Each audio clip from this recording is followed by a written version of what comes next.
जापानी Steve jobs को अपनी ही कंपनी से निकाल दिया गया था। लेकिन इन्होंने इस वक्त को इस्तेमाल करते हुए नई कंपनियां बनाई और दोबारा एप्पल में वापसी की। आज एप्पल दुनिया की सबसे बड़ी टेक कंपनी है। सबक: अपनी नाकामियों को अपनी कहानी का हिस्सा बनाएं, न कि उसका खात्मा। नाकामी का सबसे बड़ा नुकसान यह है कि यह हमें कोशिश करने से रोक देती है। एमिनियल कानट, फलसफे के मशहूर मफक्कुर एमिनियल कानट ने अपनी जिंदगी की पहली किताब लिखने में 10 साल लगा दिए।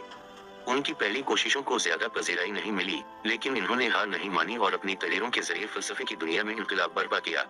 सबक मिला कि नाकामी का खौफ आपको आगे बढ़ने से रोक सकता है, लेकिन ये मेहनत का खात्मा नहीं होना चाहिए। रोनाल्डो का कहना है कि उनकी कामयाबी का राज मुसलसल मेहनत और रोजाना की तरबियत में छुपा है। इन्होंने अपनी नाकामियों को कभी भी अपने जज्बे पर असरअंदाज नहीं होने दिया।